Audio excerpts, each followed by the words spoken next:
Swayam Prabha. Digital India. Educated India.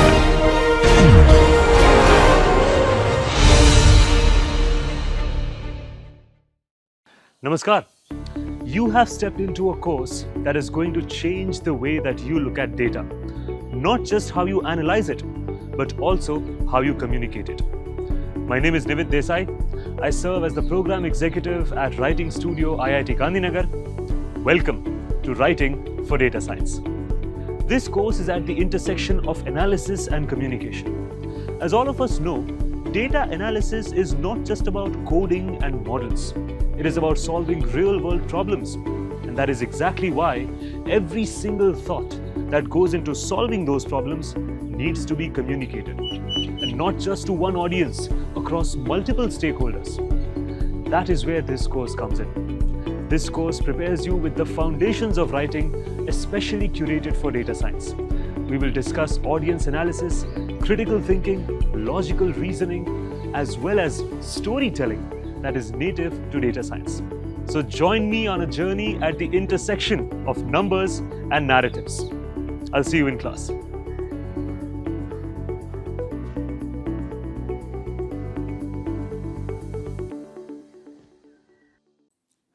Namaste, hello and welcome to Writing for Data Science. My name is Nivid Desai and we are on a journey to explore the interesting intersections between numbers and narratives. In today's lecture, I want to talk about an important component of our entire writing process. This component is not only a part of our daily writing process, but also an integral part of the academic and technical writing processes. So we are going to learn something universal that pervades all different kinds of writing practices and helps us achieve an excellence within our writing. Today's lecture is about peer review and collaborative critique in data writing. This practice is rooted in the principle of feedback. And I understand that most of us think of writing as a lonely pursuit, but feedback is very much ingrained within the part of the writing and thinking process. Why is it? Why is feedback the part of the thinking process? In data science writing, we often think that the hardest part is finishing a report or analysis. But the real growth happens when others read your work, ask questions, challenge assumptions, and suggest improvements. That process is called peer review and collaborative critique. Critique here does not only mean criticizing, as in negative feedback. Critique just means responding to any content that is presented in front of you. And the response should be balanced, should be thought-provoking and constructive. These are not just about fixing typos or formatting. Those can be done by software, as we all know. They are tools for refining your reasoning. They are also tools for strengthening your argument and seeing your blind spots. All of us look at our own reasoning from our own perspective. And it is natural, it is valid that we may have some blind spots ourselves. And those may not be obvious, or those may also not be present in our consideration. However, when somebody else reads our work and considers the kind of assumptions that we are making, it is highly likely that the flaws, the gaps, and the pitfalls in logic will be very obvious to them because they may not be their blind spots. Seeking feedback from them will help us see these things clearly and accommodate that feedback and revision to ensure that our logic is thorough and without any pitfalls. This is why feedback is part of the thinking process. It strengthens the kind of perspective that you eventually bring onto the table. Here's a reflection spot before we move forward. Have you ever received a comment or a question that made you rethink how you explained something? Has anybody responded or probed you in a certain direction that made you reconsider the language that you used, the level at which you were talking? What changed after that? What kind of improvements did you make? Remembering that memory will help you understand why feedback is central to how we evolve as writers, thinkers, and communicators.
Before we move forward, I want to give further clarification on these two terms that we are going to discuss today: peer review and collaborative critique.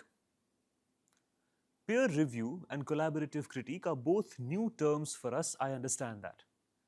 And in today's lecture, we are going to keep referring to them repeatedly.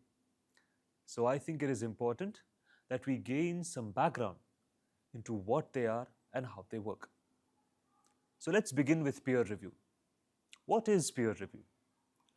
Peer review is when someone with similar knowledge or training evaluates your work to give constructive feedback before it is finalized.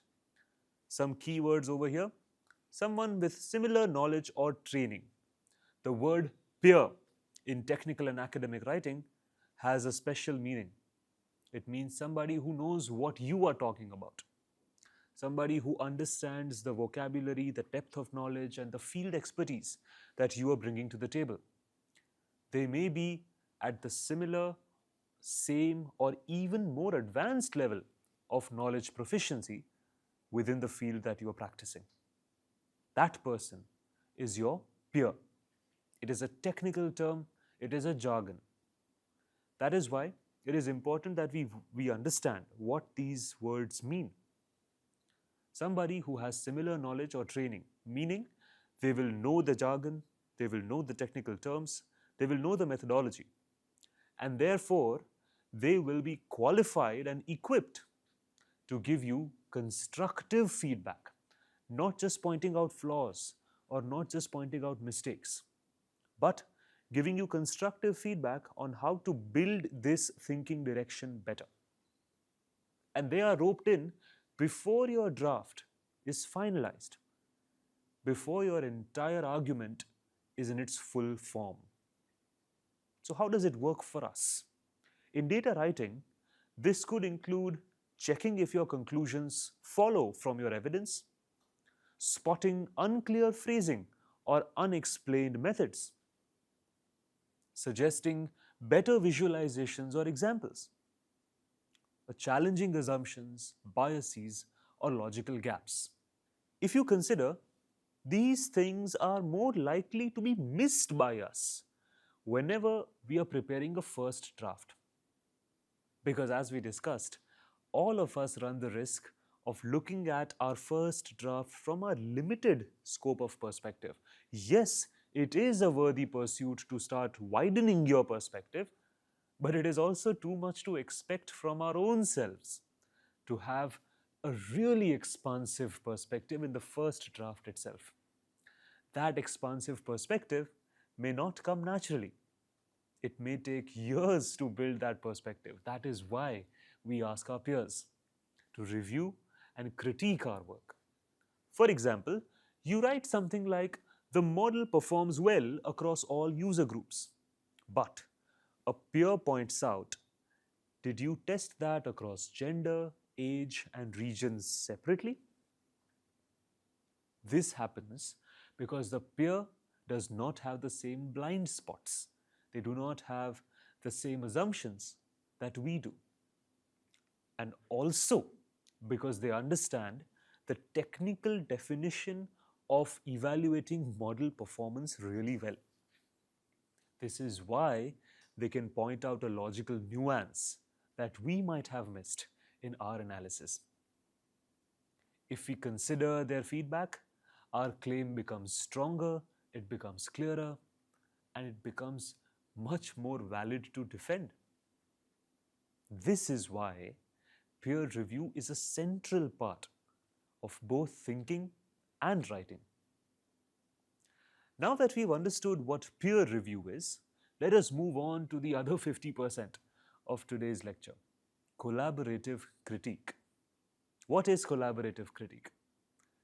Collaborative critique goes beyond a one-time review, meaning I give you the document, you give me remarks, and I receive it back from you, transaction done.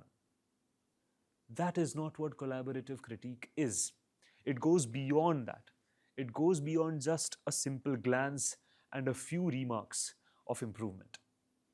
It means working together to improve a piece of writing by discussing ideas out loud, asking each other questions, offering alternative explanations or structures, and revisiting all of these ideas, revising them iteratively, not just only once.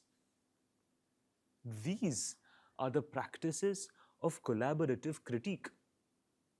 If you see these things like discussing ideas out loud, making a conversation out of it, you will understand that writing is not only putting words down on paper. This practice helps us cement the perspective that we have started to build from day one in this class. That writing is not just a product, it is a process. For example, two teammates debate the introduction of a dashboard report. One says, let's lead with the results because they are our champions. They prove what we are trying to say. While the other says, let's explain why this matters to the business first. Both arguments have merit. Both arguments have their own reasoning for being right. So, in the end, they settle on a new structure that blends both the results as well as the relevance of the business. What they would do is they would not only present data, they would contextualize the data with reference to the importance and impact on the business.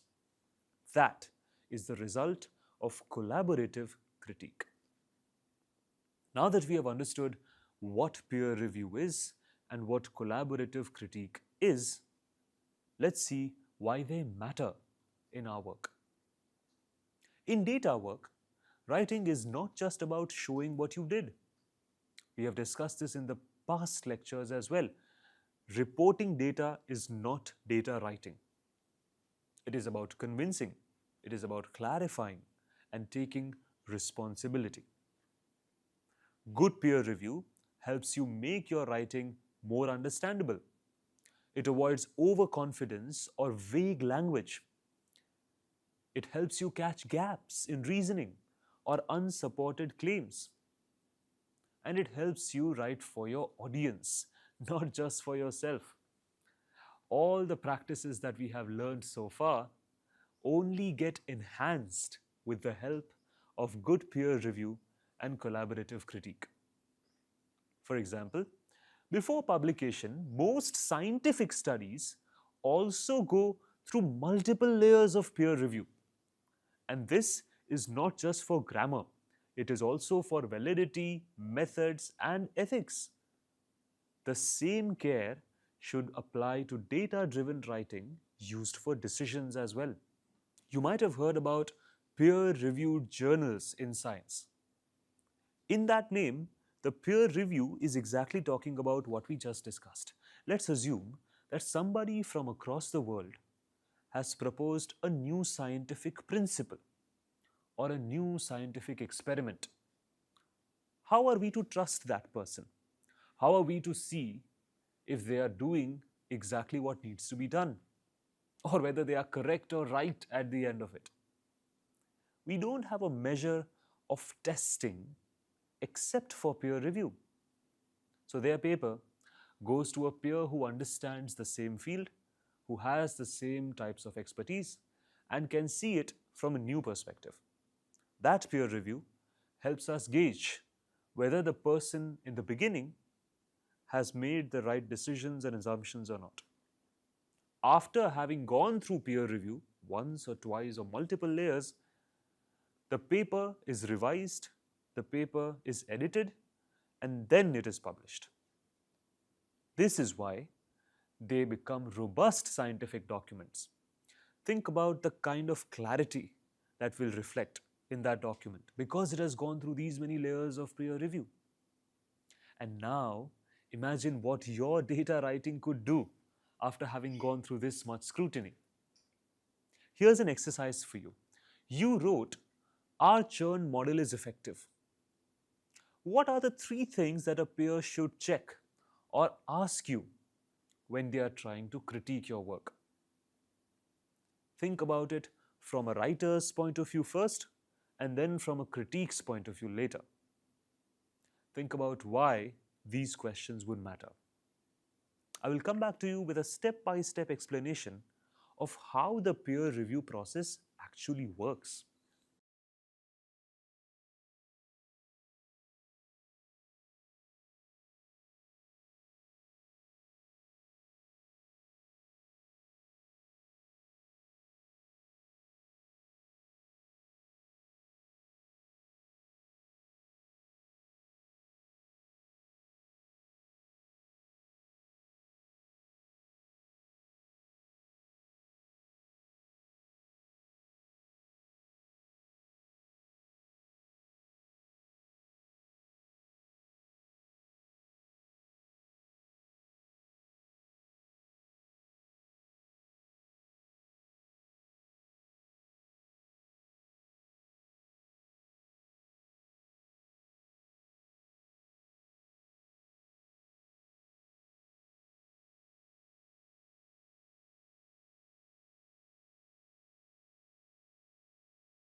Now that we have understood the importance of peer review and collaborative critique in data science writing, let us actually get into the details. How does the peer review process work? If you want to make peer review an integral part of your writing process, what should you do? Step 1. You share a draft. Make sure that it is readable with clear sections. This draft, this first draft, does not need to be perfect. The point of the first draft is to get it done, not get it right. Step 2. You set expectations. You ask your reviewer what you want help with. Do you want help with logic, with tone, with structure, or with clarity for non-technical readers? Any of these fields can be evaluated by your reviewer. I would also recommend that you give them enough freedom to point out things which may not be obvious to you. You, as the writer, may have felt that the logic is where your challenge is, or the tone is where your challenge is. But ask them, do they see some pitfalls? Do they see some holes in your arguments that you were not aware of? Keep that door open for more feedback to come in, more than what you had asked for. So, of course, all of these areas are there: logic, tones, structure, clarity for non-technical readers. But there may be more than what you asked for as well. Keep your eyes and ears open, and you might find more ways of making your document come alive. Then you give and receive comments in step 3. Focus on the specifics, not general praise or criticism. Don't just say, "good job," or "needs improvement." When you give or receive critique, be as specific as you can. Criticism or feedback is not only for positive and negative indicators, they are constructive. These questions can be considered as constructive criticism. See, for example, what did you mean here? This is a clarifying question. Could you explain why this step matters? This is a probing question.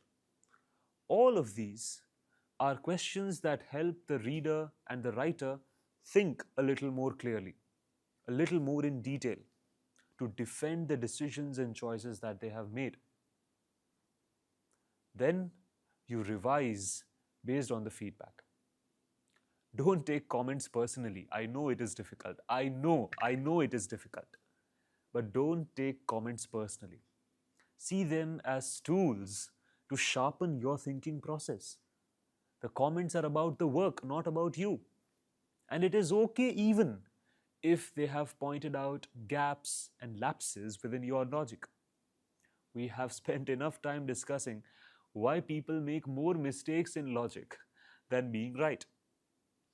An intuitive response towards data often leads us in a different direction than what is correct. That's fine. That's human. So don't take these comments personally. People mean well. People have given you this feedback because they want you to excel in your analysis.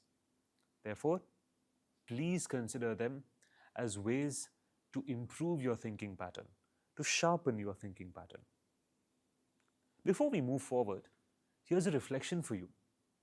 Why is it better to ask for feedback early on, even if your draft is not perfect? We have discussed that the first draft may have a lot of lapses. Sometimes it happens, even with me, that the first draft that I have written and the final draft that I have written, they don't resemble each other at all. The first draft is like an alien version of whatever happened in the final draft. They are as different as they could be. However, if I put each draft in a sequence, I can track how the idea is evolving. I can track what I kept, what I removed, what I replaced, and that journey is worth taking because it gives you some semblance about how your writing and thinking have evolved. So you think for yourself, why is it better to ask for feedback early on, even if your first draft is not perfect?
We have seen the peer review process in detail.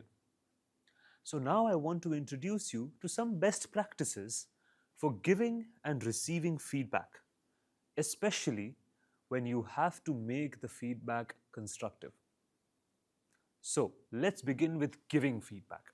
If you are a peer reviewer, be constructive.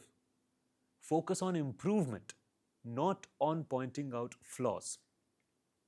Be specific. Point to exact sentences or examples.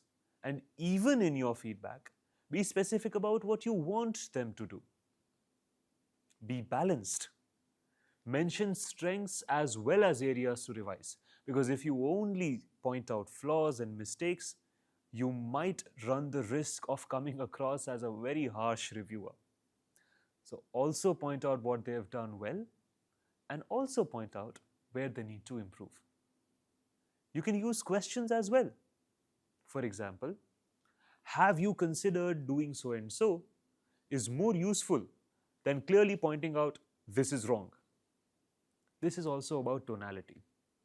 It is also about ensuring that the other person, the writer, the communicator, feels the agency of taking the final decision on the edit.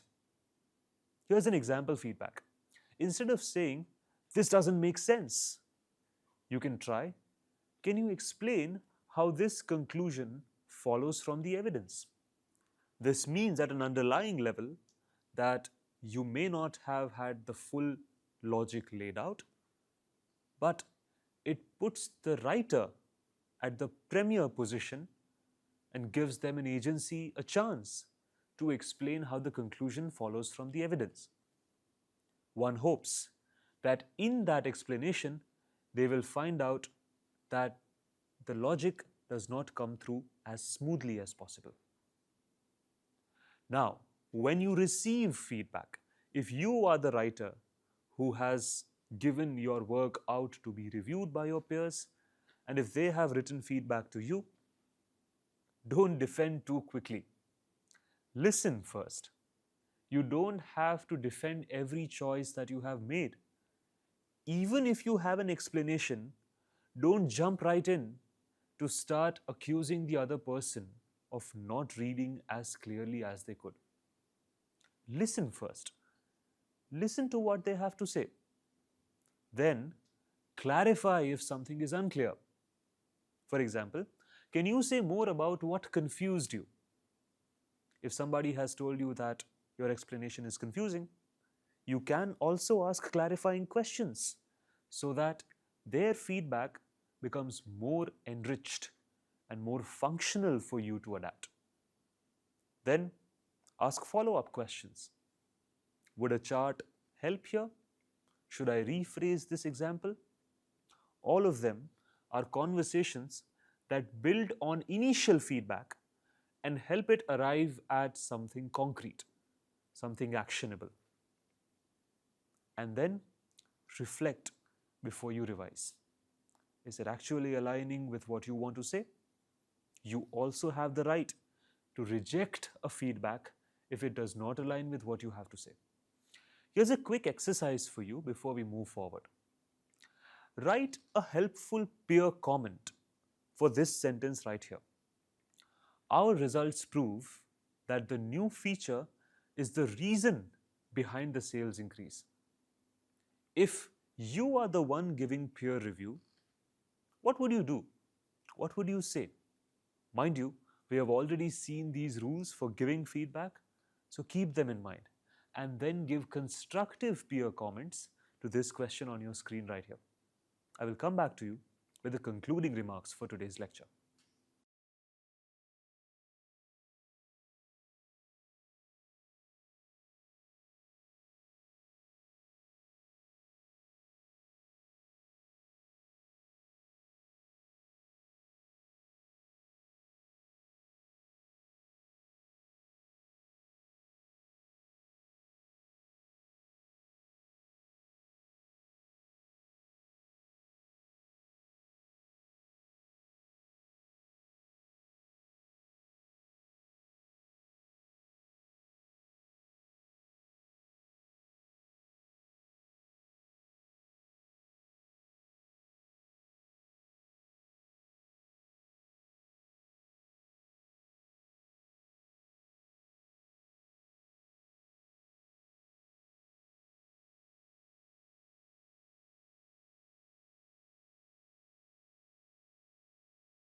Today's deep dive into peer review and collaborative critique helps us understand that writing is a team sport. I want to invoke one of my favorite authors, Amish Tripathi, at this point. In his debut book, The Immortals of Meluha, in the acknowledgement section, he opens it with this line: "They say writing is a lonely pursuit. They lie." So, you write alone, but you improve together. It is, in fact, a team effort. Peer review and collaborative critique make your writing more thoughtful, more responsible, and more effective. They also teach you how to ask better questions, listen more carefully, and revise more wisely. That is why it becomes an integral part of our thinking and writing processes. So that was it from my side. This was the penultimate lecture for this module on critical thinking and logical reasoning. Peer review and collaborative critique are not just parts of critical thinking and logical reasoning. I just wanted to introduce you to them at this stage because I believe we are equipped enough now to understand what critical feedback means. We could have talked about feedback early on, but I thought that we must mature up to this level to understand why they matter and what role they play in our constructive writing journeys. However, I must emphasize that peer review and critical collaborative critique are parts of an overall writing approach that we must take. If you remember, we talked about iterative feedback as a first principle of writing at the beginning of this course. So, this is an overall approach. However, we must learn it from a critical thinking lens. That is why we introduced it at this stage. I hope that we understand why writing is a team sport, why writing happens to be a collaborative effort, and make it a point to practice it at every stage so that your messaging becomes clear for the intended audiences. In the next class, we will wrap up our module on critical thinking and logical reasoning. We will do a recap of all our key concepts and we will learn how to imbibe critical thinking and logical reasoning into technical reports. Until then, all the best, stay curious, keep learning. I will see you in the next class. Thank you for joining me today. Namaskar.